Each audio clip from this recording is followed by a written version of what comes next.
The culture in El Salvador is very unique. In many ways, it's a typical Latin American country, but it's unique in the sense that it's very small, very compact, very concentrated, high population, but it's also gone through about 4 or 5 decades of violence, from the Civil War, 1980s and 1990s, and then the gang violence that moved in right on the heels of the Civil War. So it's a country that's suffered from a lot of immigration, forced immigration, because of the violence and other economic conditions. My name is Jared Mueller. Along with my wife and my 2 boys, we've been missionaries with Foursquare Missions International, FMI, for 10 years in El Salvador. But currently we're also pastoring a local church that we planted 7 years ago in the capital city of San Salvador. Historically, churches in El Salvador have been really refuges during the Civil War years and during all of the gang violence.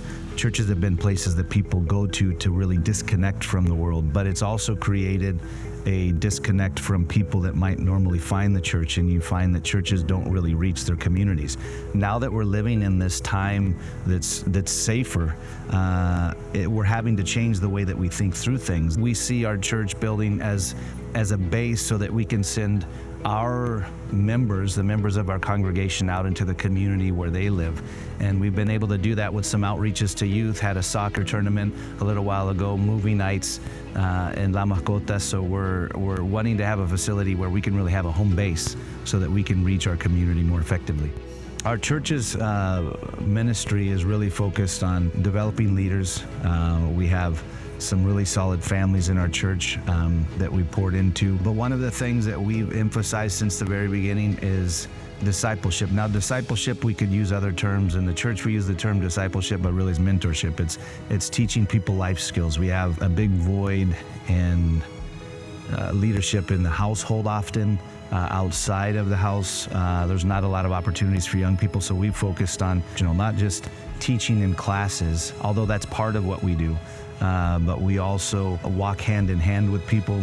We're very open in the way that we lead our church, and we've seen a lot of people gravitate towards our church because they haven't experienced that in other places. So we want to expand that. We want that to get larger. We want to have an impact with young people that really are wandering and don't have direction, but we need to fill that void and train them and teach them and show them what it means to be good husbands or wives or fathers, mothers, and how to make their way in this world.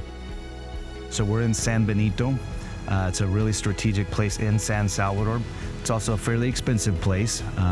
So we're renting currently in a small facility. We use that facility for training. We train new upcoming pastors. We're also using the space to start a business. We have a restaurant currently functioning, but we're going to be adding a coffee shop in the next couple of months. Just a way to keep our doors open, to have a safe community space, also generate income. We realized it's very difficult to do if we continue to pay rent. We have been saving as a church. We have a down payment, but now we're looking to actually purchase our own facility. This is a time of real growth, a real time of strategic and investment in this country, and we feel like as our church family, we should be right in the front of that, taking advantage of this great opportunity that we've been given.